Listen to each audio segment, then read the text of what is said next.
What's going on, everybody? Welcome to Submission Fishing Live. It is December 9th, 2021, Thursday. How's everybody doing today? What's going on in the chat? We got some people in here already. Let's see who was first today. Cave Dog, my man. What's going on, Cal? Oos, TB Metal Art, welcome. Salty Dangler, good to have you here. Big Water Yak Fishing, good to see you. Coach, Worth TV, what's going on?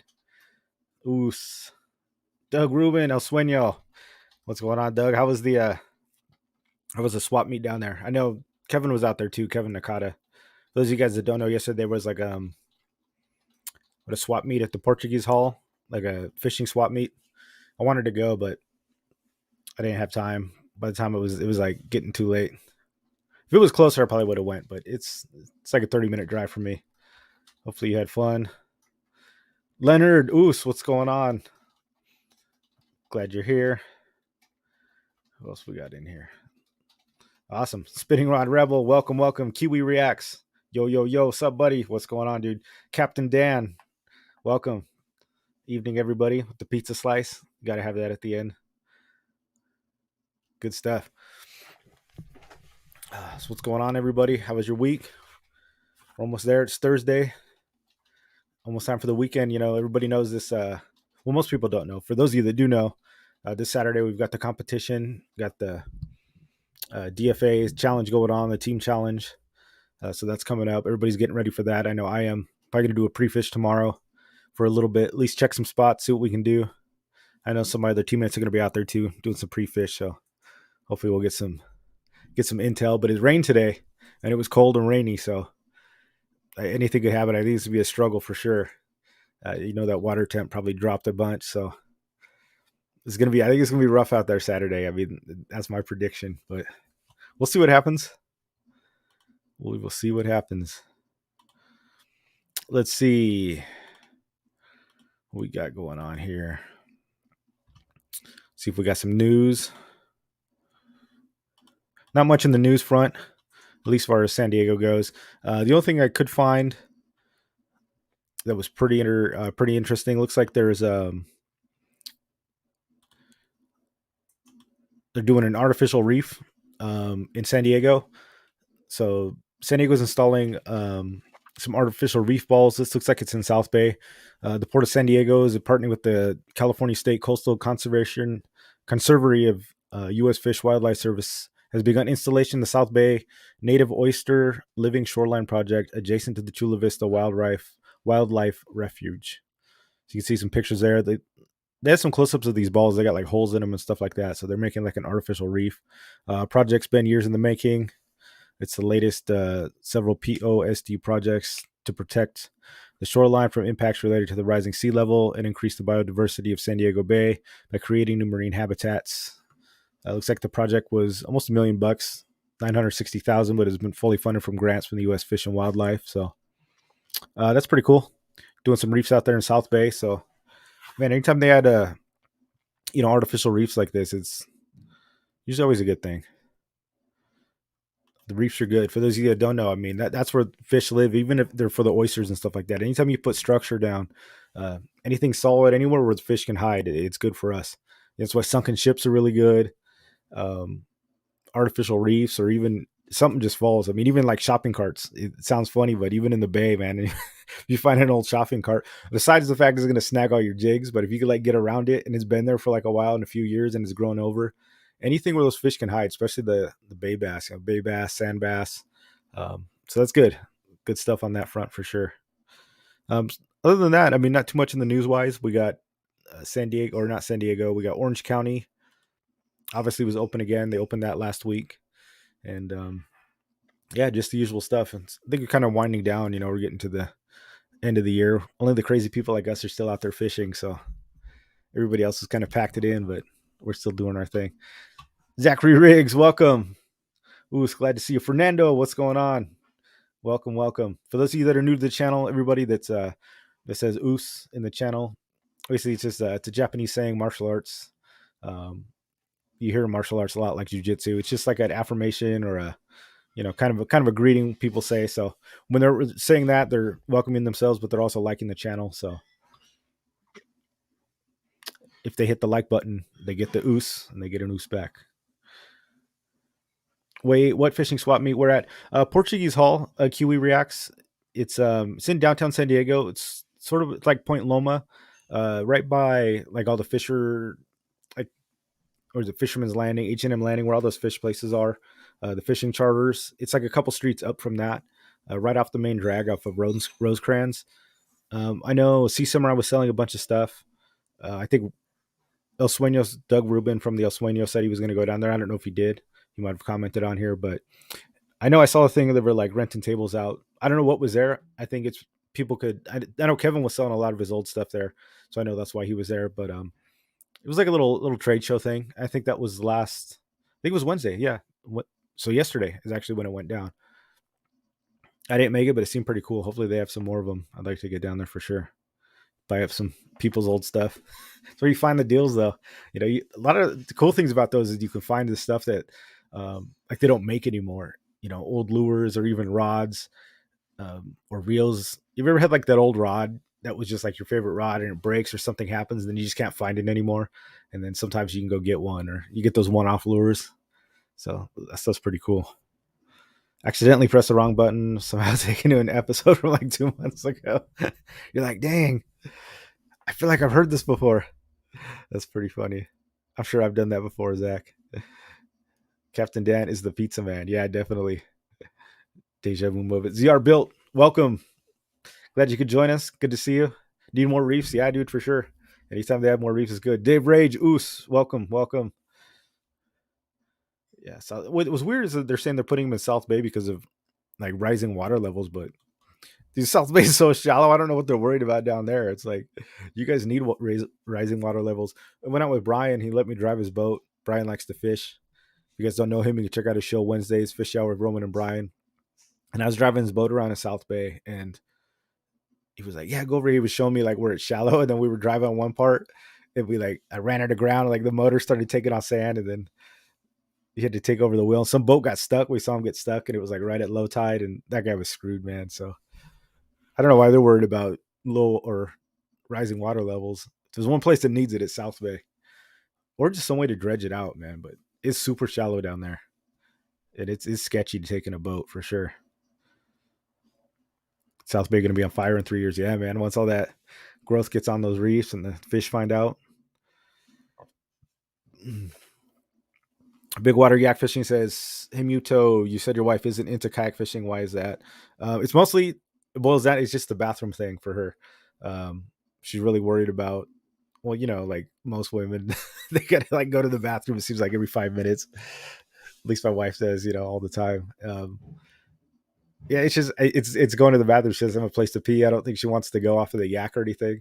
Like us, we just, go down off the side or lean over or go on like the pedal drive or whatever it is. But for the women, it's different. I've heard that from a few women too, but I'd say that's your reason why you don't want to kayak, because you can't go to the bathroom anywhere. Yeah, I'd have to come back to shore every 90 minutes. She'd have to come back to shore every 90 minutes from her own words. So I think that's it. If somebody could solve this problem, that would be great. They'd be a millionaire. She said if somebody could solve this problem, they'd be a millionaire. Well, then they just buy boats and you put a toilet on it. That's how I talked her into the boat. I was just like, well, then you can go fishing and we'll put a bathroom in it. It's true. Thinking, guys. But I bought the boat for her, not for myself. So she can go fishing too. What a prince. When is the Huntington Beach swap meets? I'm not sure. ZR Built. This one was the San Diego swap meet on Wednesday. I don't know anything about the Huntington Beach one, unfortunately. If I can get some information, I'll find out for sure. Spotty at best. Yo, what's going on? Welcome. Glad you can join us. Cal said they installed those features at the right side of the harbor a couple years ago. Cave Dog. Nice. Salty Dangler. They're putting them in the South Bay. Have the oysters and the clean water. Yep. About a month ago, I found Alexa 400. So this was Kiwi Reacts coming right here. So a month ago, I found Alexa 400 HD, really good condition for $50. Didn't need it, but still bought it, dude. Exactly. I'm at a point now where I have so many like little spinning reels and I don't have enough rods, so I don't quite know what to do with them. Yeah, you found that Kiwi at the swap meet. That's awesome. My wife uses a Starbucks cup. right there, big yak fishing. Your wife's way more hardcore than my wife, that's for sure. I don't see that happening. That is awesome though. I told her, I was like, I don't know what the big deal is. Just pull him down, lean over. I was like, just go through the seat. This is gonna hit the deck anyways. Just go down. Like it's not a big deal. Not happening. Should have stolen Kevin's white elephant gift. Yeah, for those of you guys that don't know, we had the Tyler Dome. What's going on, man? Would you get some get a break off the boat? Like the as you guys don't know, we had the Merry Macmas. Basically, a bunch of us met up and we had our own little Christmas. People from the crew, the club MMFC is it's like a fishing group. It's not a club. It's not really an official club. It's like a group. Anyone's really welcome. If you guys are interested in that, check out the Discord. Go to Roman Castro's YouTube channel. He can get you the link. Watch Fishy Hour Wednesdays with Roman and Brian. That's the best way to do it. Then get a link for that. It's not exclusive or anything. Really, anybody can join. There's no like really requirements to get in. The only requirement is you just don't be a jackass. Be cool with everybody, be helpful, and get some knowledge. So it's great. But anyways, a lot of us that were part of that, we had Mary Mac. We all met up. I don't know how many people were there. Probably like 30 or so. It was a pretty good turnout. Jessica went down, got to meet a bunch of the guys, and so Kevin, we did a white elephant gift, and Kevin Nakata, if you guys know him, Sea Samurai, you can look him up on Fishing Rep on Instagram. He reps Savage Gear and Bubba Cutlery, and he got a toilet or a toilet seat, like a portable toilet, like a bedpan, and then like some potting soil and some herbs. He got herbs. He got like herbs and herb garden. It was like a bunch of dirt and stuff like that. So, needless to say, his gift was not stolen. So he didn't have anything to worry about there, which is pretty funny. But yeah, it was a lot of fun. We got to meet a lot of guys. We did some casting. We got to Coach Wolf brought like his 12-foot rod out. We got to cast that. I didn't cast it. I casted Brian's. He made an A rig with like 5 ounces worth of underspins on it. Man, that thing was a beast. But Captain Dan, he's in the chat here, so shout out to him. He made pizzas. He's the real MVP, honestly. I mean, I don't even know how much prep must have been involved in that, but he just probably made 40 pizzas or more. All handmade. He had the ingredients. I mean, he was hand making these pizzas. And here's the thing too. His arm's in a sling. He had like shoulder surgery or something like that. And he's out there with one arm just cranking pizza after pizza. I mean, just hours. I don't think he left the thing the whole time. Then he like cleaned up at the end. And so thank you, Captain Dan, dude. That was awesome. That was a lot of work. And I was really impressed and, really grateful for you to do that too. I mean, you took your time out, spent your own money. You didn't ask for anything. Nobody even, it wasn't even brought up, nobody even wanted donations for anything. So it was really cool that you did that for the group and really appreciated, things like that make this group really cool, just giving without any thought of reward or not even asking for anything. That's pretty rare these days. So that was cool to see. And I know I was going to help you and everybody was like, oh, don't ask him if he wants help. He's like, everybody's already asked him and he's turning it down. And above all, you put pineapple on Jessica's pizza. Mm-hmm. I know it's against your religion, but your pizza faith, but you did it, and pineappled up for us heretics out there in the pizza world. So I really appreciate that. That was super cool. Cool getting to meet a lot of you guys. Yeah, Zach Riggs, pineapple pizza was the best. I agree with that. I saw them eating the pineapple pizza for sure. I'm not the only one that likes pineapple on my pizza. I think it's half and half. Half pineapple, half hate it, I would say. Oh yeah, so you guys are already you guys are already talking about the pineapple kick. Yeah, like 5 to 6 hours making pizzas, no joke, man. Glad everyone enjoyed it. Oh, totally. Man, it was totally awesome. Let's see what else we got here. We had I put out a question on Instagram and we wanted to know what you guys were asking for Christmas. We got the fishing Christmas. What are you guys asking for? So big water yak, if you're tell your wife to tune in and we'll get her dialed in here. He wants the Lexa 300WN or Okuma Komodo SS364P. I actually have the SS364P Big Yak. It was pretty good, except for it failed on me when I was like the first time I took it out. Bluefin, or not bluefin tuna. I was catching yellowfin tuna and it cost me a couple because the drag broke. Aside from that, I have the 200 version that I've had for like 2 years. And I've caught countless amounts of fish on that, never had a problem. And then I got a direct replacement and I've been using it since and haven't had issues. So I'll report on that. But I did have a failure on one of those. Aside from that, it's been pretty good. So hopefully get something. KBF gear, new swim baits, new swim bait setup, or Dullimer mats. Nice. I think the Dullimer mat is like the grappling mats, right? El Sueño said he wants a swordfish rod. Man, what is that? Just like a high power, super high power rod. Can you even hold that if you get a big swordfish? You got to put the belt on, I would imagine, right? Or you stick it in the side of the boat and let it do the work. Spotty Bull, our own Eric the Judge, wants Bayliner T18, and he's on the boat kick too.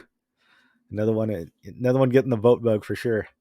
Yeah, those Bayliners are cool. I actually looked it up, Eric, after you posted that. So, posting here what you guys want for Christmas from Fishing Santa, and cool what you want to see. This is what I want, and they're not. And I don't believe they're not in America, or I haven't seen them yet. But it's actually a reel. It's the O'Shea Conquest CT, and it's a slow pitch jigging reel, and it's got a line counter on it. Oh, these aren't even that good pictures, but it also has it has the digital line counter, but it also has a button where you can digitally turn down the speed at which your lure falls. So there's a line counter on there, but then there's also another dial, like 1 through 3. It'll actually control how fast or how slow the actual jig falls. So you press a button if you want it to slow down, the jig will fall slower, or you can have it open all the way up. I've seen these in just on eBay. They're like $550, and this is the Shimano site. Obviously, this is the Shimano Asia. You can see up here. They've got the Conquest here in America, but they don't have this line counter one, and they don't have the one that controls the speed when it goes down. I like hearing the features, exciting drag sound. Yeah, that's really what I want it for right there. That's pretty funny. But yeah, if you guys check that out, there's some better pictures of it, but it's crazy. Got the control speed in the fall and everything like that. So if I can get one gift from Christmas Santa, it'd probably be that thing. Looks pretty cool. See what you guys want here. Yeah, Dave Rage. Oh, he just bought his own present. That's right. He got the Outback, baby. How long do you have your other one for? Man, you turned that one in quick, huh? Went in for that Hobie. Congratulations, man. Welcome to the club. Hopefully you enjoy it.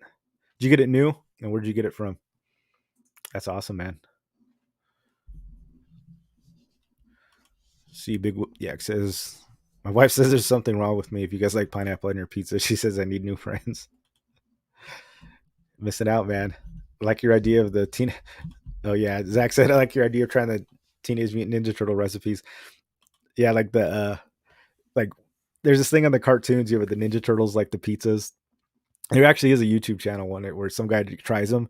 You know, the pizzas are like, whenever in the show in the cartoon, they're like, oh, I want, when they order at the end, it's like, I want a marshmallow and anchovy pizza with peanut butter and cookies or something like that. And there's actually like somebody did on YouTube. I don't know what the channel was, but it was out there trying all the pizzas, and some of them were pretty bad. They were pretty gnarly.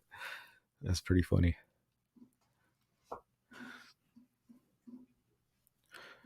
Idos Balls, what's going on? Welcome to the stream. Glad to have you. Slow pitch jig set up.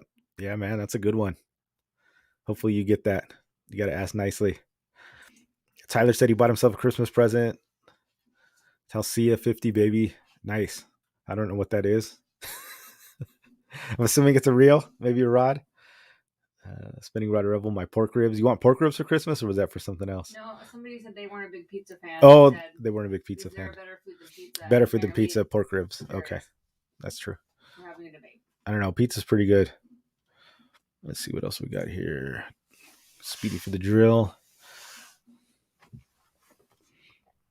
Awesome. I think Christmas Santa is going to be good to everybody this year. And then we had, let's see what else we had on Instagram. Any questions? Big Yak asked, so he had a question about knots. I know we were talking about knots in Discord. For those of you guys that don't know, you can check out the Discord too. Big Yak asked, knots. Leaders to main line, leaders to lure. Yeah, Aaron, I'm not like a huge like not expert for sure. Probably Coach Worf would be in there, or some of these guys. Um, knots are really one of those things. They're super dogmatic. Like people that like their knots really like their knots, and they swear by them. It's like, and you can't talk people out of them, or they don't want to try different things. And really, the good fisherman will tell you the best knot is the knot that you tie well and the knot that holds. I think a lot of knots do well. With that being said, I want you guys to chime in with your knots. Tell us um, what your knots are. I want to know. So, what's your knot for leader to main line and then leader to lure? So, I like to use um, the Albright knot for braid to mono or braid to fluorocarbon. That seems to be my go-to these days is the Albright. That one's kind of tricky. You actually have to tie it. There's little nuances in how you tie it that'll either make it fail or it'll make it hold.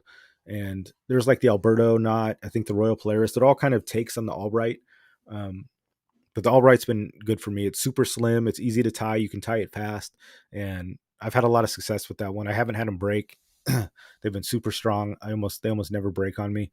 When I go leader line to lure, I use the uni knot. I know I'm one of the few holdouts out there. It's like a older school knot. Um, the uni knot's been around for a while. I think a lot of people probably here. I think San Diego Jam knot and um, probably the Palomar knot are probably the two most used, I would say, in this group. And then probably the FG knot, if you got time to tie it. But I know a lot of people use the Albright too for line. Uni to uni is good, but I use that for like braid to braid or sometimes braid to mono, but it's a little bulky when I'm doing anything else. But aside from that, it does hold. Like it's a good knot. If I need to tie a line like in between my spool, I'll go uni to uni for sure. But yeah, that's what I use. Uni knot and Albright knot. Those are my two go-tos that are pretty much tie every time. Let's see what you guys are saying here. I know Coach got some opinions on knots, right? Best knots are the ones you tie the most reliably. Yep. I mean, there it is, man. From the words of Coach Worf TV. Check him out on YouTube. But 100%, that is the key. I mean, you don't want to get too fancy or try them too much. If something's working for you, don't worry about it. The only reason I would change a knot is if it's failing on you, right? Like if you're fishing and you realize like you're pulling knots or you've lost fish, then I'd be like, okay, it's time to fish around. But if you found one that's just like that's money, go for it. Spotty Best says the Albright knot, SD Jam, and SD Double Jam. Yeah, those are all good. Salty Dangler says FG, San Diego Jam, Palomar, depending on the presentation. Nice. Yeah, I'll use a I don't even know what the one's called. Like you're saying the only time I wouldn't use the uni knot is when I want to loop, but I use clips for that. But usually I use like I don't even know what it's called, but it makes a loop so it's free. The line doesn't tighten all the way down to the lure. It makes a loop and it so the lure can actually move around. That's the only other one I use. But since I use clips and stuff now, I don't really use that one much anymore. Big Water Yak says I'm using the uni to use right now for mainline and improved uh, clinch leader to lure. Yeah, that's a good one. The only thing with the uni to uni is fine if you're using like a shorter um, leader. It's probably good for going. The only thing I don't like about it is going through guides. So if you're sucking it in, or if you're using like a top shot, I don't really like it going unless it's braid to braid. A uni to uni on braid is fine because it's so small you're not going to notice it. But it seems like once you go uni on that like mono side or the fluoro side, it seems to get pretty big. So that's the only reason I don't like it. But it'll hold for sure. And I think if you're just doing like maybe a leader as long as the rod shouldn't be a big deal. And then the clinch. Yeah, I use the clinch knot. Um,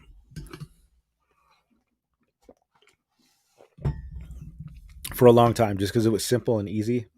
But I did have problems with the clinch knot. And I've used the improved for a while and then I actually just switched out to the regular one. I didn't think the improved helped that much.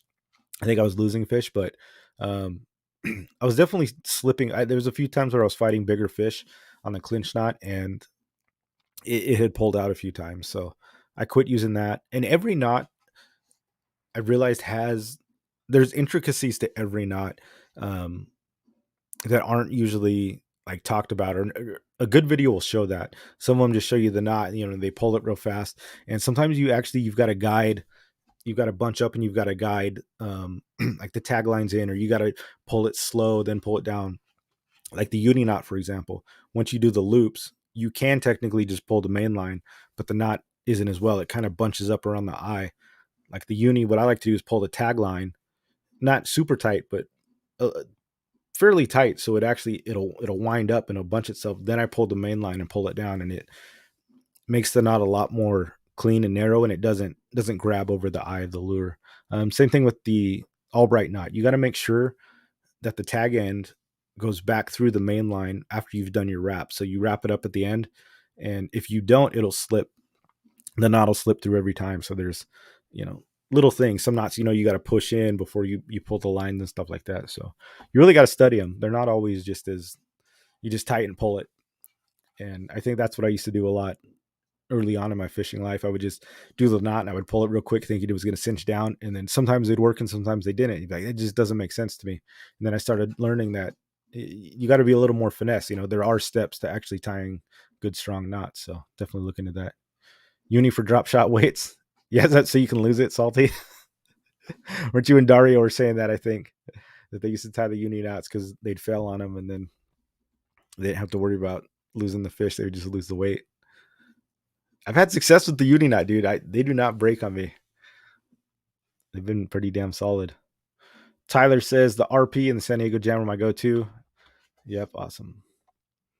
Let's see who else we got here. Coach Worf says, I like the Alberto, but I don't use leaders like most of you. Yeah, everything else is Palomar, Spider Hitch, and Surgeon's Loop. Awesome. Yeah, you like to go straight mono, right, Coach? Salty says he's got the FG down enough. He can tie it on his yak now. Yeah. FG knot for line to leader, from my understanding, is the strongest, thinnest knot you can do. From all the tests I've seen online and everything else, I think I don't think there's any question that's probably one of the most superior knots. The downside is you have to practice. It's not easy to do. I've never even tried to tie one, to be honest with you. I've watched videos of people do it. I'm just like, there's no way I'm going to try this. You need like all day to do it. But if you, like Salty, if you do it enough, you practice enough, you tie it enough, if you can get good at it, I think that'd be the way to go. Line to leader, I think that one's is really good. But my Albrights, man, they hold. I haven't had any issues. But I think when you do them wrong, when I first started tying it, sometimes they would fail quick, and I realized I was missing that step with going through the line again. And they would seem tight, but then like it would pull over the knot and then it would release. So little details you got to think there. Dave Rage, uni to uni for mono to leader. Nice. Or if Seagar, it's heat for the moment. Nice. Braid to mono. So spinning rod, Rebel says braid to mono. He goes Albright or FG, but it takes a long time to tie. That's what we were just talking about. To hook or lure, he uses SD Jam. Yeah, a lot of people using that SD Jam knot. Zachary Rick said, I honestly don't know the names of the knots I tie. Hey, man, it's all good. As long as it's working, dude, keep it up. You'll probably look it up and be like, oh, yeah, I remember that. Those are the knots I tied. Dave Rage said Surgeon is good. Yeah. Spotty at best, a loop knot. Coach Worf, double Palomar for straight braid. Oh, you forgot. Nice. I use that. Improved clinch was the first knot I ever learned to tie. Yeah, mine too. I mean, I agree with you. I think I looked on YouTube or something. Actually, on this book that I have. Down in SD, Oos, welcome. Todd, TB Metal Art. I don't know if I got you or welcomed you in yet, but welcome. I know you were in here early. SD Jam. Man, SD Jam, I think that's the knot, man. That might be the one you got to learn. I think that's winning so far. But I know a lot of people use that. I mean, come on. We live in San Diego. Got to use the hometown knot. Let's see here. Big Water Yak says he's practicing. Clinch knot. I need to practice the FG knot. Yep. Tyler said he's learning the Bimini twist right now, and it definitely takes some time. I've seen that. I don't even know what that's for. That knot, but they use that in Florida a lot. I don't know like what the thing is, but like, yeah, that's cool. Is that like an FG, like a version of the FG knot? I see it everywhere. I see everybody talking about it, but I've never tried one, obviously. Is that where you like put it in between your knees and you like twist up the line or something like that? Dave Ray says normally practice knots a few days before offshore trips. So I'm comfortable when it counts. Yeah, it's true. You think you would just learn one and do it, but there's lots of nuance with it. Jesse, what is going on? Welcome. Do you tie the Albright knot with 2 loops? I just do the 1 loop, but when I go through, I do loop it once. I know like the Alberto, you loop going around and then you loop back up. I basically do 2 loops. Yeah, so I guess I do, and then I go like 12 back in and then through, because the loop around the initial loop makes it so that I always know which way it's going through. I've done it where you just go in once and then do the spins, and then it's hit or miss if you know which way is the right way to go back in. I don't know if that makes sense to you guys, but trying to explain it doesn't make sense probably. Such a pain to tie though. Which one is that? Oh, the Bimini twist, coach says. Uh Aussie Braid are the strongest knots out there, I think. Oh, interesting. Yeah, such a pain to tie. Dave Rage, I tie clinch knots all the time for small fish. Yeah, dude, it's a classic. Bimini's a big game knot. Okay. So Spinning Rod Rebel says Bimini's a breeze compared to the FG knot. Interesting. There's another Aussie knot that is stronger than FG knot, but it requires tool. Yeah, I mean, if you're bringing tools out to tie a knot, like I'm already out, right? That's just one more layer you got to add. Unless you're like really going for that, like the big game fish that is like a trophy fish, and you paid a lot of money to go. I can see that. Maybe the tool's worth it. I mean, not if you're just pulling in spotties and bayfish all day for sure. But I get that. If I was going for a swordfish or, one of those trophy catches, I definitely would. I need to learn a good knot to weed whip line for a weed whip line. I can't help you out there, coach. That's like the Cuban yo-yo. But yeah, some just is like this too. I use this book, guys. It's like my other one. I bought these books like 12 years ago.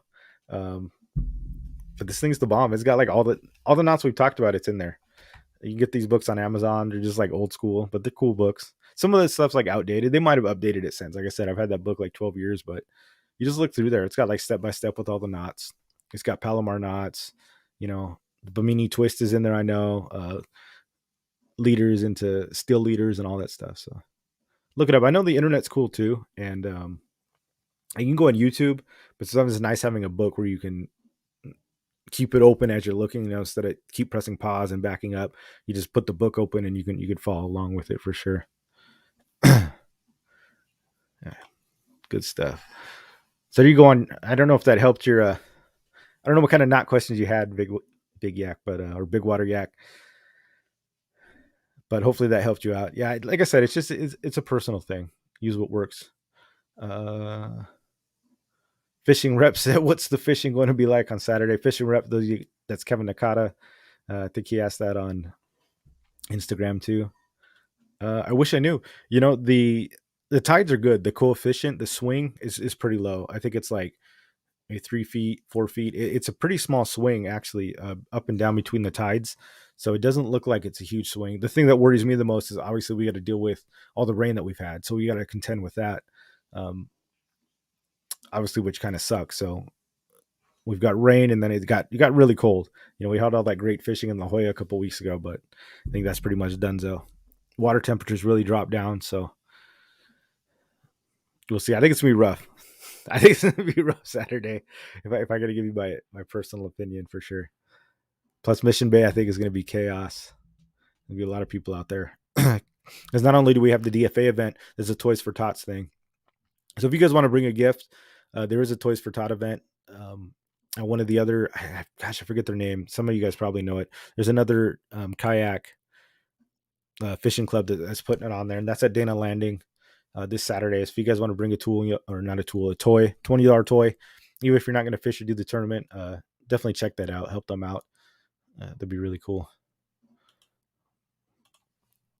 I think I'm going to bring them. I don't think I'm going to fish that one, but I'm definitely going to bring them something. Let's see here. Yeah, I think that's it for the question. So thanks for that, guys. Good stuff. Spinning Rob Rebel said when he finished the mini twist has a loop in the braid, and the loop. I'll just put it up here for everybody. Put a loop in the braid, make some sort of reverse Albright with a leader, and it clinches down when the leader is pulled on. That's good stuff. Salty says SoCal Kayak Anglers. Yeah, they're the ones putting on. And then Todd says CCA, so I don't know if it's a dual thing with them. Yeah, so check it out. Bring a gift. Dana Landing for sure. Good stuff. Help some kids out. And then talking about the tournament fishing, I wanted to bring up. So I want to talk to you guys about some of the things I do. Some of the newer anglers out there for sure. I think can get some knowledge from this and my mistakes and or things that I've changed. Basically, when it comes to tournament fishing, tournament prep, and not even tournament fishing, but just fishing in general, things that have helped me. I know we talk a lot about like lures and rods, and we get caught up in the gear. All the sexy stuff, the stuff that's fun, and the shiny new things we like to get. And but if you don't have like the right process in place, you got all that shiny stuff and you don't catch fish, and that kind of sucks. So when it comes to tournament fishing and things, I just made a little list of things that I do, and a lot of this goes back to um, we had this guy, his name's Cobrina. He's a jiu-jitsu practitioner. I did a seminar with him. He's part of our team. He teaches here in California in a different city, and he's a world champion jiu-jitsu guy. And one of the people asked him at the seminar, it was after we were done training, and he's a world champion. He's older too. He's an older guy, and he still trains and he still wins championships. And they asked him, what do you do to prepare for tournaments? And he said that he uses a recipe. And what's funny was he was a baker in Brazil, and he had a pretty successful shop in somewhere in Brazil. I'm not sure, but you can look him up. It's Rubens Charles Cobrina. He's a world champion, but he's got a pretty cool story. He owned a bakery in Brazil, and it was a pretty successful bakery. And then he gave it all up to go pursue jujitsu. And he says that he takes the baking things that he learned in the bakery that he goes into a jujitsu thing as well. And then, which is also, applicable to fishing, is that he has a recipe, right? And the recipe works every time. You have a recipe to build a cake. He would say when he built pastries or when he made cakes or bread, there's a specific recipe that's used. And every time you repeat the recipe, he would get the same results in the cake. So when he was doing jujitsu, he would, replicate the recipe, but he had to build the recipe. Like, he would get up early, if he did really well or he won, what did he do? And maybe he got up early. What did he have for breakfast? He ate a certain thing, and he started building this recipe that ultimately built to success in his jujitsu. And then he would share that recipe with others, and then they can change it, right? If you want jalapenos in your bread, you can add it, you can do the things. But it was really was building a recipe, and the same thing applies to fishing.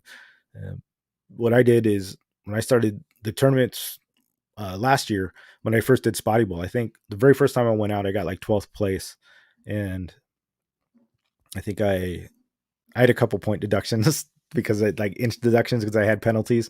So I mean that didn't work right. And then I think the next time out I had sixth place. So I took things that I learned, I changed things, and then I had sixth place, and then I had a first place, and then a third place, then another first place. Um, and then I lost the playoffs, but I started just building this recipe. The things that worked, I kept doing, and I kept doing. So, like I said, the things that were working were part of the recipe, and some of those the recipe things I put in here and I listed for you guys. So one of the biggest things is, and this is even for tournament fishing, but it's have the target fish in mind and plan your day about what you're going to catch. So early on, when I started fishing, especially out here in the bays, I would go out to the bays and I'd like fish, but I didn't like really know what I was fishing for. I didn't know even really what was in there, what was in the bays. This is like Carlsbad lagoons, and I would just go out there because I like the fish, and I'd go and I would just throw a line in the water, and I'd set it in there and hopefully whatever came I caught. I didn't know that there was halibut in there. I didn't know it was spotted bay bass. I didn't know there was sand bass or calicos or perch. There's all these fish in there, but I didn't even have a direction about what I was fishing, and that's probably why I didn't catch any fish. There's probably a dozen times I went out there for years. I went out to the bay and the lagoon, I should call it, and just didn't catch anything. And it was once I started understanding what fish were actually in the bay, I got targeted on just a couple specific fish. So I was like, well, I just want to catch spotted bay bass, right? So then I would watch videos or read books on how to catch spotted bay bass. And when I went in to catch spotted bay bass, I went in specifically for that thing, right? I didn't bring a bunch of baits that weren't work. So I'd go out there with gulp. I'd put on like a gulp sandworm, throw it on a leader, and just throw it out. And I think I caught like one fish in like 6 outings. It was like a perch or something like that. And you really didn't, you're like, that's great. But then once I laser focused, I was like, okay, there's spotted bay bass in here. Well, that's what I want to catch. So I found out some techniques, and I was like, okay, I'm going to catch them, and I'm just going to use the drop shot. But all I want is the bay bass. And sure enough, I started catching them. I was casting them. I was using all these things. I was catching spotties, and I was catching spotties. And knowing the specific fish that I was going for, it really paid off. I know it sounds simple, but even on the kayak, there's days when I go out, and the days I'm not super successful are the days when it's just when we're having the fun days, or when we're really not targeting anything. But a lot of times I don't, my mindset and my gear's not geared up for it, or I'm not ready for it. And I get out on the water and I don't really know what I'm looking for. So have something in mind. If you're going to go to the bay, what do you want to do? Are you going to halibut fish? Are you going to fish for sand bass? Are you going to fish for spotted bay bass? Are you going to fish for corvina or topwater barracuda? You got to be or if you're going to La Jolla, are you going to fish for yellowtail? Are you going to fish for rockfish? Everything is super specific. If you just go out with a general idea of like, I'm just going to go fishing, it doesn't seem to pay off. So I think the night before, decide what you want to look for, and then everything falls in line. Like your gear, your baits, everything are then geared for what you're looking for, and then you'll have a lot more success. Instead of like changing your mind, 6 times when you're out in the water, or you're just throwing whatever you have. It doesn't seem to be so fruitful. So that was one ingredient of the cake, was being specific about what I was doing. Obviously, it was spotties, for the spotty bowl. So I mean that seemed to work. And then another thing is to have I rig all my stuff up the night before. And so this goes back to the first one. I know what I'm fishing for, so I rig everything up. I rig all my lines up, down to the lures and everything. The lures, the baits, whatever it is, and I leave them on there too. I don't even have not even the clips. Like I'll put the actual baits that I have on. So I'll have like my ultralight spinning. Well, I'll have the 10 gram that I want to start with on there. So I have a bait in mind that I'm going to start with. Like, okay, I want to start with this one. And then I'm going to have my 20 gram. I'm going to have like a Ned rig, whatever I want to fish for the spotties. I actually have already rigged up on a rod. I'll probably take 5 rods out. And now I might change those throughout the day, but it's sort of like a football game, right? Where a lot of teams, they'll have their plays already. They usually script like their first 15 plays. Like these are the first 15 things we want to do when we go out there. Well, it's the same thing with fishing, for myself, is that I'll have the lures that I want to start out with. So that way, when you get out there, you're not like, oh, well, maybe I'll try this, or when you're rigging up, right? You don't want to be out there tying. You're going to get out there and you're going to tie. And well, now you're eating up time. So you're trying to tie lures, and then you're like wavering. Oh, maybe should I do the 20 or the 30? Well, before you get out there, I draw the line in the sand even the night before. So my stuff is already rigged, and it's rigged with the actual lure, not just the clip. So when I'm out there, I know what I'm going to fish the first thing when I get out there. If that's not working, that's okay. I've got my second play ready. So I'm going to try this. Now, as the hours go by, I can alter it and change it, because now I'm seeing watercolors, water temperatures, stuff like that. But I'm looking at the conditions prior. So that's why I know what I want to fish. And so that's probably like the second ingredient to the cake. So the first one is deciding what I want to fish for. Second one is rigging all my stuff. And the rigging all the stuff it's also important just because it's not a time waster. It's just statistically speaking. The faster you can get on the water, the more cast you have, the more you get in the water. Is just statistical. It's a better statistical probability that you're going to catch fish. The more that you're fishing, the more you're going to catch. The longer you're tying stuff on the water, the longer you're sorting baits out. It's time you're wasting. So if you're fishing in a tournament, you want the line in the water, because what you can't do is a guarantee you will catch 0 fish. You won't catch any fish whatsoever if you don't have a line in the water.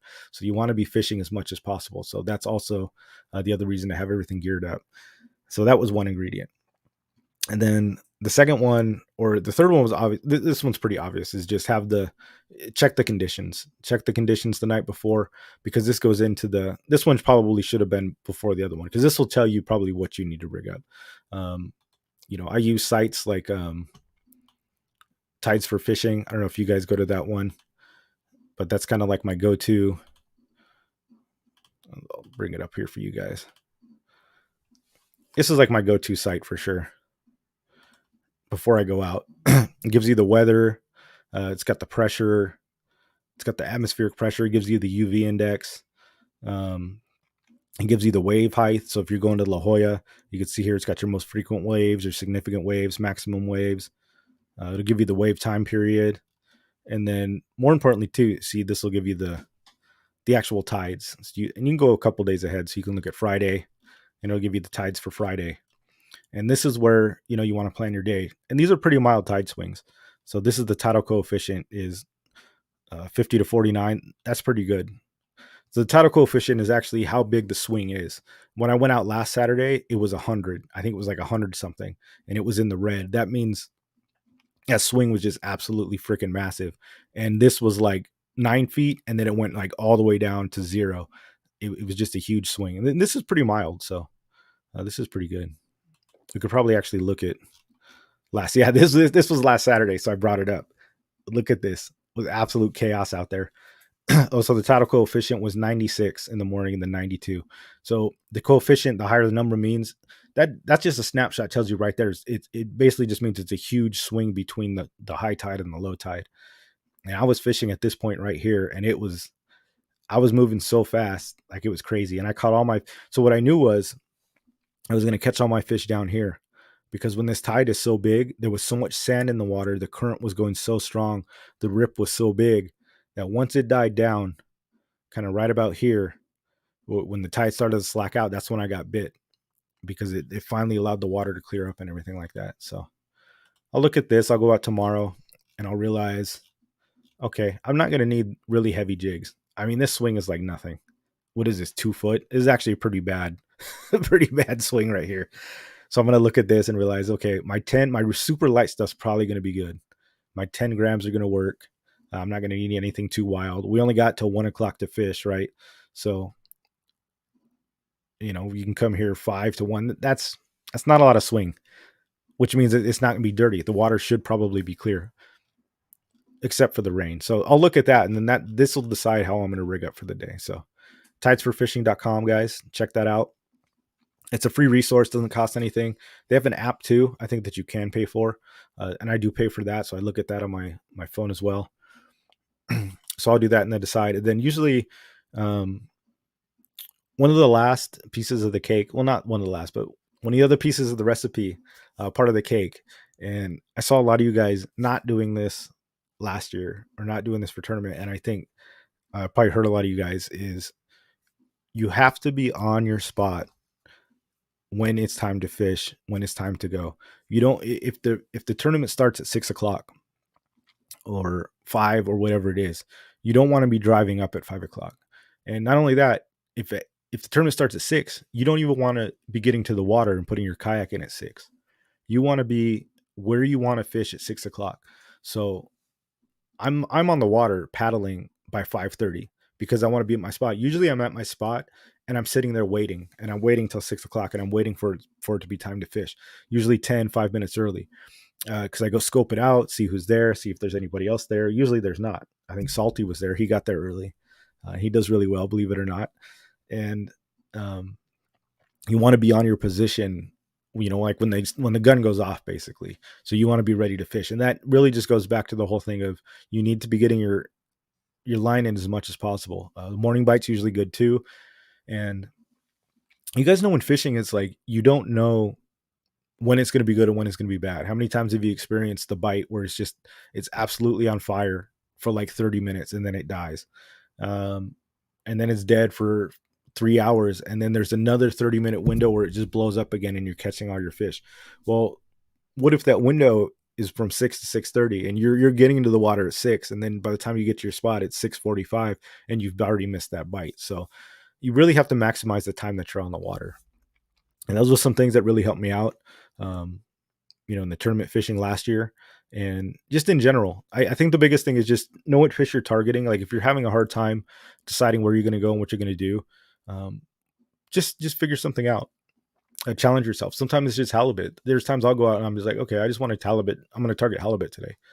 And that's what I'll do. And maybe I don't catch anything, but at least it gave me a direction about what I was doing. And I'm going to have a lot better chance at catching, halibut for sure. Where if I go out and I'm like, how many times do we say this, myself included, and I know a lot of these guys out here be like, oh, I've never caught a halibut before, or I've never caught a legal halibut. It's like, well, how many times have you actually targeted halibut? How many times have you got out? Most of the halibut we catch, they're a byproduct of fishing for spotties, right? We're fishing for spotties in the docks, and we just happen to get a halibut bite because they'll eat the Ned rigs, and stuff like that. But if you really got down to it and was like, okay, I'm just gonna fish for halibut, I think you'd be surprised at how many halibut you could actually catch. Um, you're like, hey, I'm gonna go to a halibut spot. I want to throw the A rig, and I'm just gonna look for halibut. You'll catch halibut. Whenever we do that, when we go to the secret spot, everybody seems to catch halibut. Maybe not a lot, but they catch them. Mark G caught a legal one. The guys catch them. So just know what you're fishing for if you want to up your skills. You want to catch a big sand bass? Well, go look for the sand bass and go look for them. Don't just think it's going to happen, because it's not going to happen. Stuff doesn't happen by chance. So if you're fishing for spotties, don't be surprised you never caught a legal halibut, or that giant sand bass or a corvina.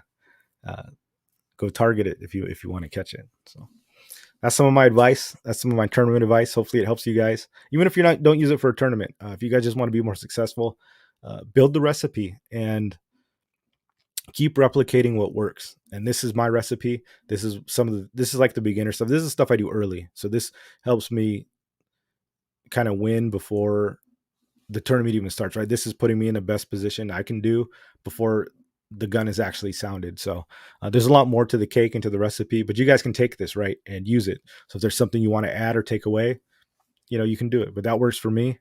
That's the bread I've been making for tournaments. And that's really that's just the pre-planning stuff. So that's before we even hit the water, or all that stuff. Actually, everything I just talked about takes place before I'm actually even put a lure in the water. So that's a lot of steps, and we haven't even gotten to the fishing yet, and that's how important it is to be prepped, have the right mindset and just be ready to go, instead of just going out there and winging it and crossing your fingers.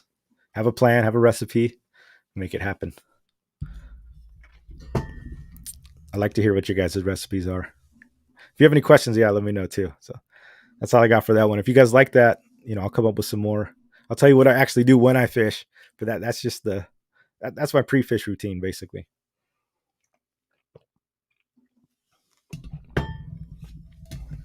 I catch up on the chat here. Freaking losing my voice, talking too much.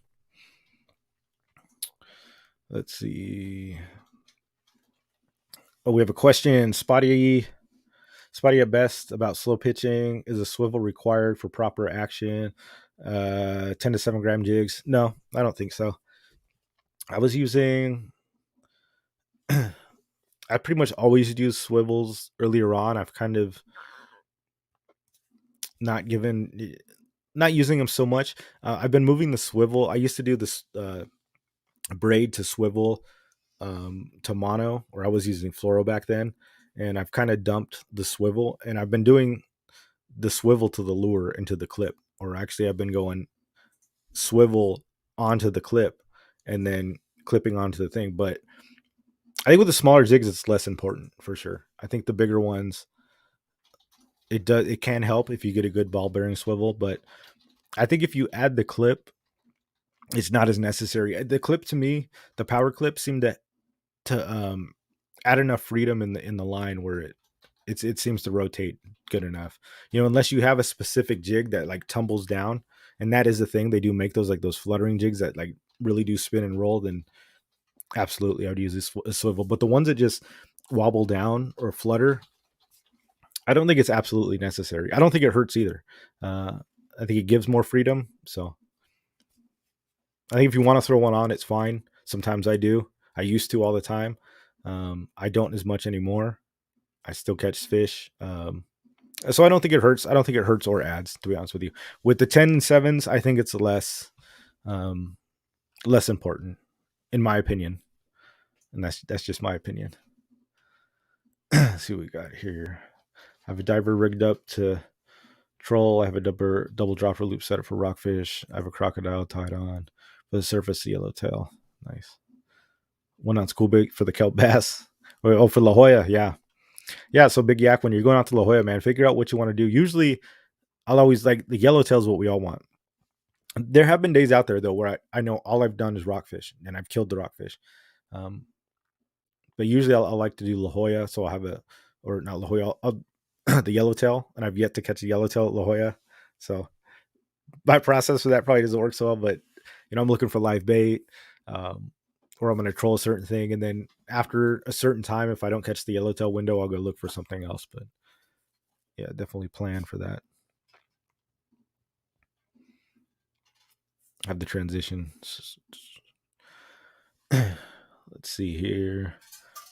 What, you used to sleep on your kayak sometimes? Dude, that's hardcore. I've never been that hardcore. I don't know if I could sleep on it. I saw some dude sleeping on his kayak. Who was I with? I think we were out in La Jolla with Dario. How was it, Dario or somebody else? And there was some dude, he had his lines out and he was just like, he was gone. His feet were up, his lines were down in the water, and dude, he was just floating away. He just floated past us, and that guy was passed out for sure. That was pretty funny. Kind of sketch. It was probably all right. There was enough people out there. Wake him up. Giving out the flower of the recipe. Yeah, dude, that is the flower of the recipe. If you guys like that stuff, if it works for you, I'll give you guys the eggs. Give you guys the eggs and then the temperature to cook the cake at, and the sugar. But I'm not an expert by any means, guys. I'm not, a champion. I don't win like $1,000 tournaments every year, but it's just what works for me, and hopefully it works for you guys. But the philosophy, again, coming from a world champion, that's what I wanted to pass along. And maybe I'm not a championship fisherman, but so stuff like that has improved my game from where I was at to where I've gone. So I think if you just do apply those things, or come up with the recipe yourself, more than anything, it's just being disciplined. Find a pattern, find a system, and stick to it instead of changing it up every time or just winging it, because that almost never works. I mean, it can, but not consistently. And we want consistent success. Big water yak fishing. What techniques do you use for halibuts? The best halibut technique has been a rig for me. A rig with curly tail grubs or curly tail like AA baits. For some reason, I know the paddle tails work too. People catch them on underspins and all that. Um, but I always go a rig when I'm targeting halibut with artificials. Like I said, halibut fishing probably is easiest if you're using live bait. Like Coach Worf says, lizardfish are the bomb. They're like the way to go. Halibut like live bait. I've caught one on slow pitch before, but if I'm going out to target halibut, I'm going to a sandy area just outside the structure, wherever there's rocks or structure, but I want to be on that sand just on there, or like the secret spot where it's all sand, and I'm throwing an A rig. I'm either trolling it behind my kayak, and I'm going to comb this area, trolling the A rig, and A rig basically on the bottom. I'm almost scraping the bottom, but curly tails have been the key for me. I've caught 2 legals this year on the curly tail, and I catch a lot.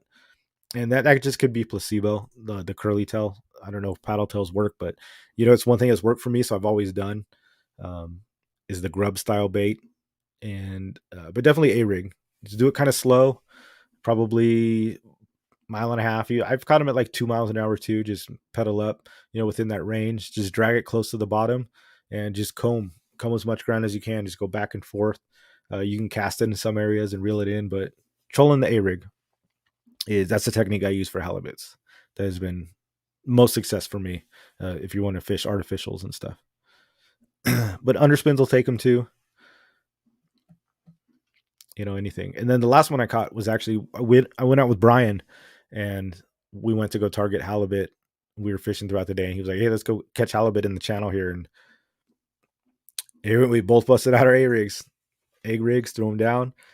For this, we cast it. We didn't troll. Cast out the A rig, let it sink to the bottom, give it a retrieve. Bam! I got bit. He had one follow up on him, so you can't go wrong with the A rig. Halibut, you just gotta be in the right spot. You gotta know where you're looking.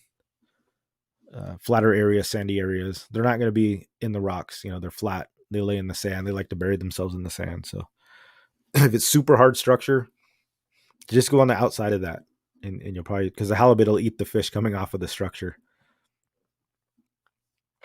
That's where they like to lay, or like just outside the eelgrass, wherever you're just out on the perimeters of those things. I have a plan. Be adaptable. Observe everything. One fish can make your whole day. Yeah, that's true. It is true. Jesse says he likes to have a set of. He likes to have. Let me put it up here. Says he likes to have a set of spots. I like to fish depending on the tide and plan on a strategy based on the tides I'll be fishing. Yeah, like Jesse, he was also did really well in Spotty Bowl. It's all about the planning. Got to do your homework. For La Jolla, I'm planning on rockfish, sheep's head, hoping for yellowtail. Yeah, I'd probably go big water, go yellowtail first, and then look for the rockfish. The rockfish don't seem to go anywhere, and they typically bite like throughout the day. Like the yellowtail seem to be more finicky. Although I've seen like Chris Blevins on YouTube. I've seen him catch them throughout the day, but normally it's like that first light, that gray light bite is when it's the best. Rockfish, it's like you could pretty much get rockfish anytime. They seem to be like the least picky of all fish. In my experience, it's like you can catch rockfish pretty much anytime. Go for the yellowtail first, plan for that, and then I'd transition over to rockfish. I'll probably be going out with you if we're gonna go out in December. That'll be tough. Peter Sandoval, what's going on? Welcome. I caught a few last weekend on the A rig, troll with paddle tails. Dude, awesome. Yeah. A rig trolling, yeah, I think that's the bomb for halibut. I think it's definitely the way to go. Coach, do you have to add a trailer hook? Let's see what Dave Rage has to say here. Coach, do you add a trailer hook on the lizard fish? I've caught a few, throw on the dropper loop, and had them snatch. Nice. Eric Lehman. Man, you made it early today. Welcome. Oos. Glad you could join us. Just saying hi, yeah, man. What is it? What's the name of your place? Ramona Automotive. That's right. Eric working hard, man. Business owner now. Coming in late, missing the streams. Glad we can have you, dude. I'm glad you're here. Glad you could pop in just to say hi. Eric's the judge, by the way. He judges all of our competitions. He's the brainchild of Spotty Bull. So check out Spotty Bull on Instagram. If you guys are interested, check that out. SpottyBull.com. Join up. Ramona Automotive. Yeah, you guys know. You're just buttering him up, aren't you?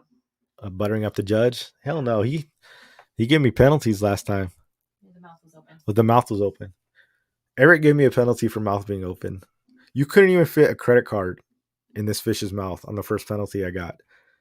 I was like, how could you even tell that the mouth was open? You want to know a pro tip?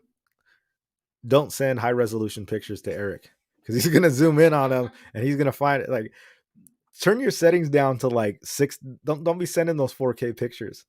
You're honestly better off sending like a 480p picture where you can like see the numbers and the size. I mean, he's in there. He's looking to knock your ass down. He's not an easy judge. He's looking to penalize you. So that's my advice. Low resolution pictures. Just give him the minimal info. Yeah, for he ripped those points away from me. It was like 2 inches too. Nonsense. I had to protest. This is good stuff. Yeah, guys, if you have any more questions, let me know. I know we're coming up on the hour. I want to burn up all your guys' time tonight. Unicorn Theory, you say hi? Unicorn Theory. I didn't. Oh, welcome. Cheers, man. Thanks for joining. Glad you could join us. Yeah, TV. I'm telling you, man. I was like, when I turned in this picture and he was like 2-inch penalty for mouth open. And I'm like, I had to look at this thing and I'm like zooming and I'm like, there's no way you look at this picture normally and are like, oh yeah, that mouth. You don't look at this picture and be like, oh, that's an open mouth. Where you see some stuff where like you've seen some of these pictures, you're instantly like, oh, that tail's pinched, that mouth is open. I'm like, 2-inch penalty. And I'm like, what are you talking about? He was like, the mouth is open. Like, I had to go open it in and like zoom it in. And I'm like, you got to be kidding me.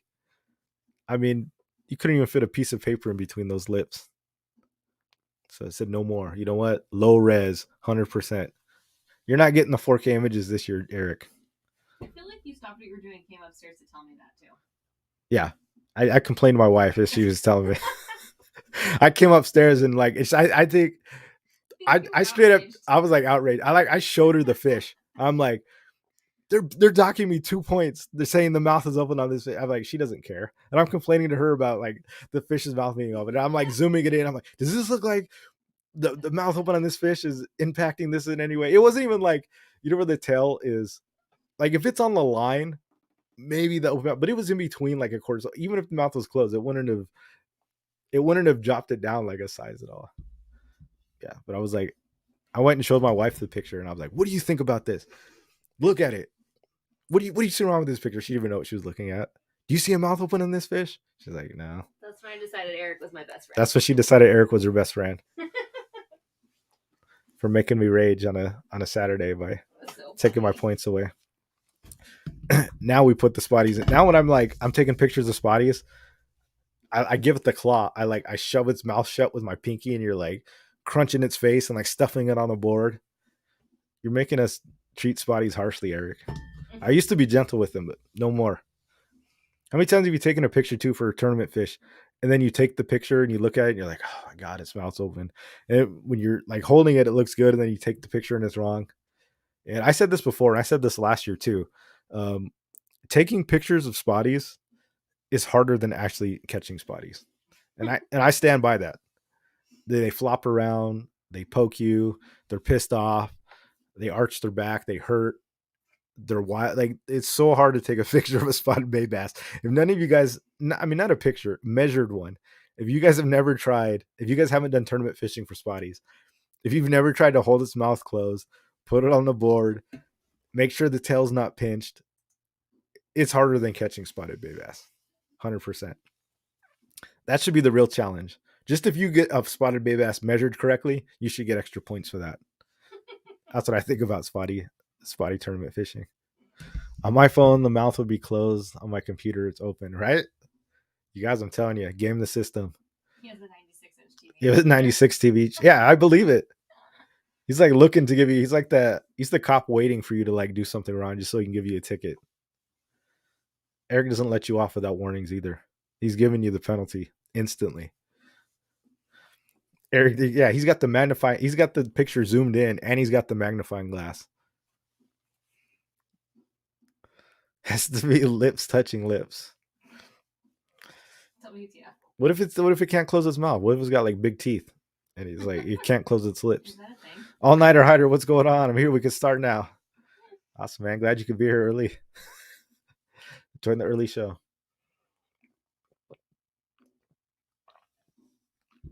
Yeah, you and Jessica are BFF for sure. You gave yourself a 2-point deduction in my first legal during the season. Yeah, that was all show. You're just trying to act like you're impartial. I'm on to you, coach. I'm not coach. Judge.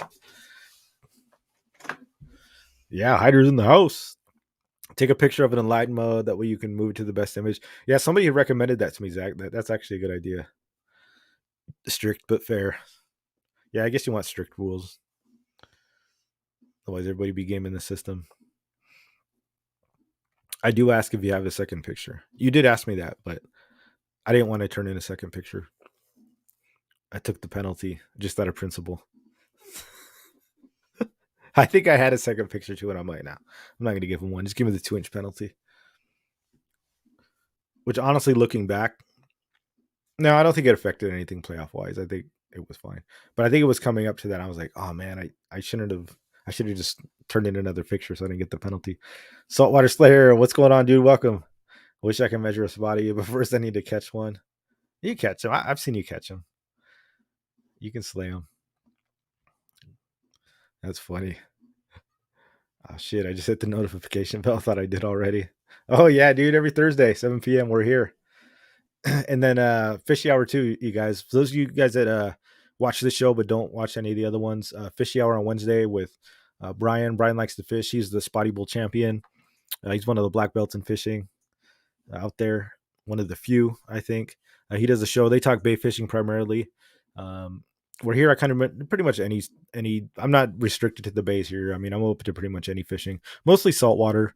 But I like to talk a lot of offshore. I like catching tuna, La Jolla. So we're not relegated to the bay. Wednesday, Fish Hour with Roman O'Brien is pretty much specifically bay fishing, primarily San Diego Bay and Mission Bay. So anything that has to do with the bay, they're pretty much your guys to go to. That's good stuff. See if I ever come say hi again. You don't even watch the show anymore, Eric. You come in at the last 10 minutes. You've given up. You've given up on us. No fishy hour on Monday. Yeah, no fishy hour on Monday anymore, guys. So all you got is us Wednesday and Thursday. If Roman doesn't go back to Monday, I'm gonna take his Monday slot. Monday is the best. I think Monday is like the best day to have for sure. Oh, we'll see what he does. If he doesn't want it, I'll do a Monday. Monday and a Thursday? I think he'll come back. I think he'll want to do the Monday though. He probably just needs a break. Roman's been trying to dump fishy hour for like the past like 9 months. He's been like he gets rid of it, that he doesn't want to do it, but then I think he goes away from it for a little while, and then he wants to come back. You know, so he's not going to do the Mondays for a few weeks, and then he'll be back. He's done this to us for a bunch of times. He's been trying to dump it for a while, and then he'll reduce it, but he always comes back. I think he'll come back Monday probably. He's gonna go a month without doing it and be like, oh, I want to stream, I want to go on. So we'll see what happens. But yeah, if he doesn't come back for Mondays, I'll do a Monday for sure. Because I think Mondays. I'm not sure. I don't know if I have enough content for 2 days. I'd have to come up with something for two shows. But I feel like he'll be back.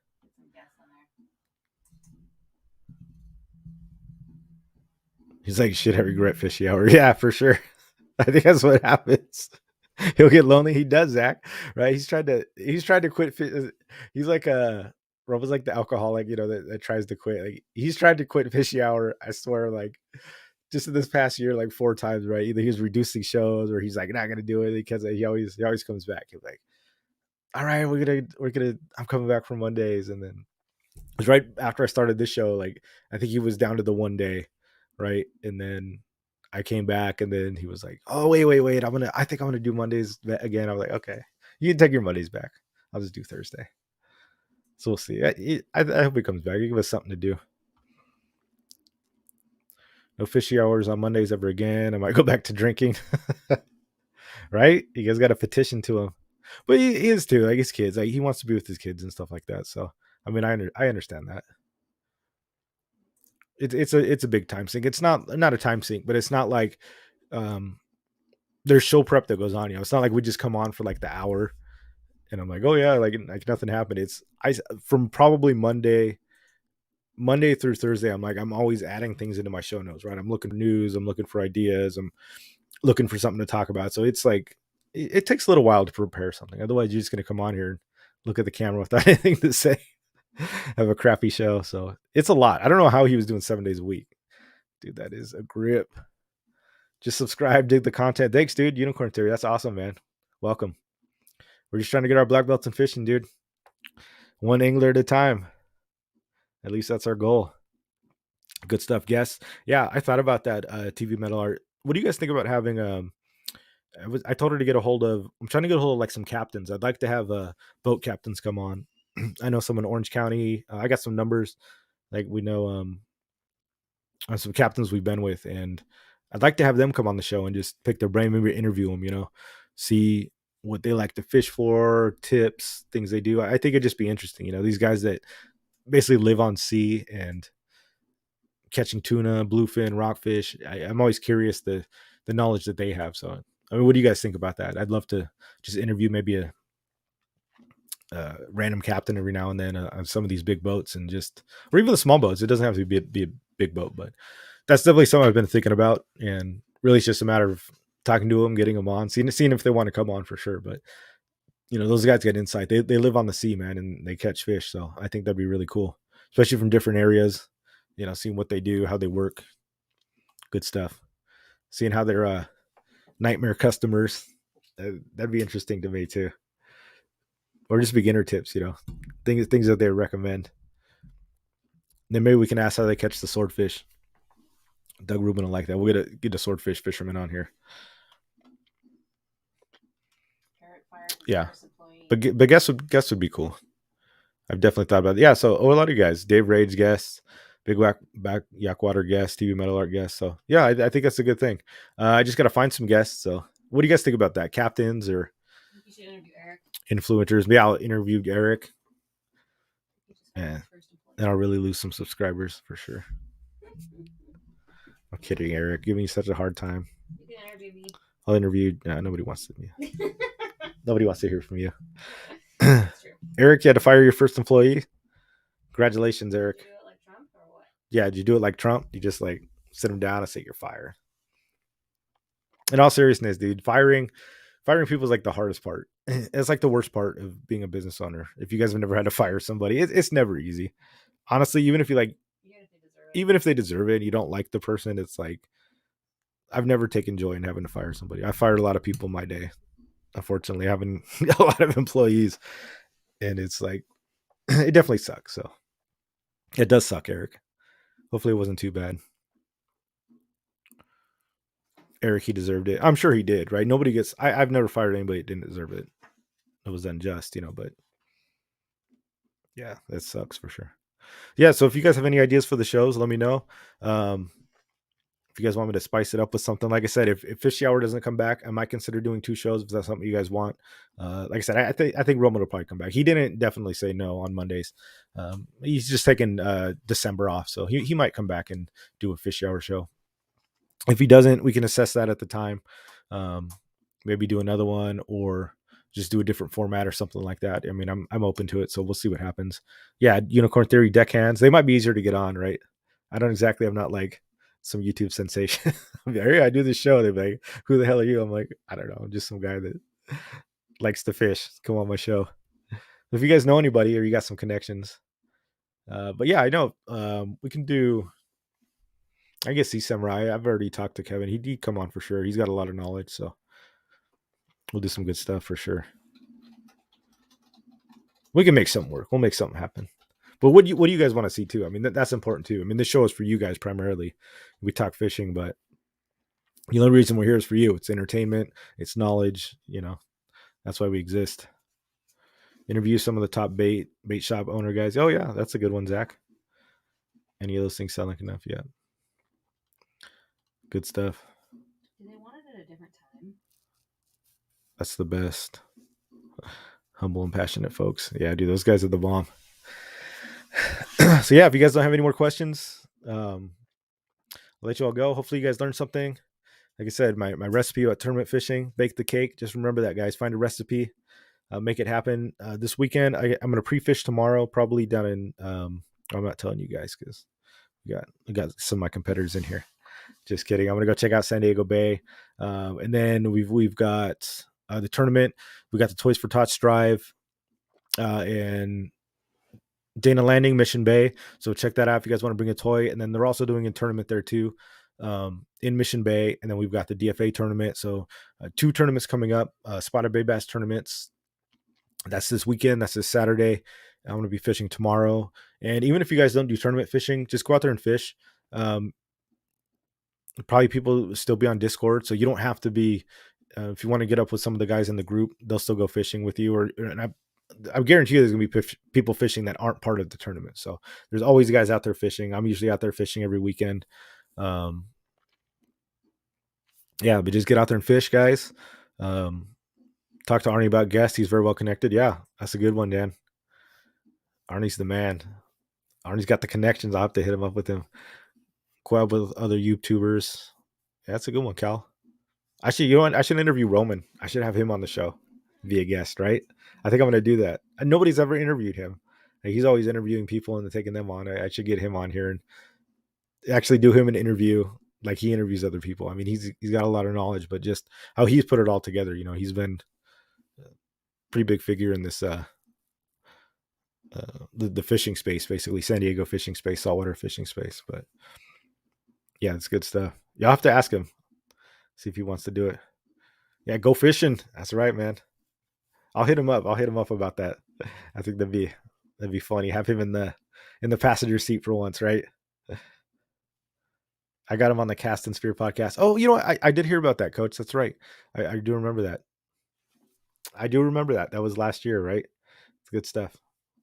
That's good stuff. Well, yeah, thanks for hanging out, guys. Love having you on. Thanks for the support. Thanks for the likes. If you guys want to support the stream, you go to submissionfishing.com. We got hats. We got shirts. I got fish frosting for those of you guys that don't know. Make my own fishing scents. I've used salt with bait. This stuff's pretty awesome. It works. I've been using it for a while now. I know some of the guys on here use it. So if you want to support the stream, submissionfishing.com, check out our products. If not, just the likes, man. I mean, just being on here, liking the show, sharing the videos, sharing the YouTube, all that stuff helps, guys. I mean, that's just as important as um, purchasing stuff from me. I mean, the support also comes from just growing the channel. So we're creeping up on 500 subs. Still relatively small, but we're getting there, guys. We're growing. We're getting there inch by inch. Once we get to 1,000, we can unlock a lot more stuff. I can do live streams out from the phone and on the water. Just a lot of stuff unlocks once you get 1,000. So that's kind of what we're on our road to, and hopefully we get there. Thanks for joining, guys. Hopefully you enjoyed it. Go out there and fish. If you have any questions for the next shows, just let me know. It was great hanging out with you guys, and we'll see you next time. Oos.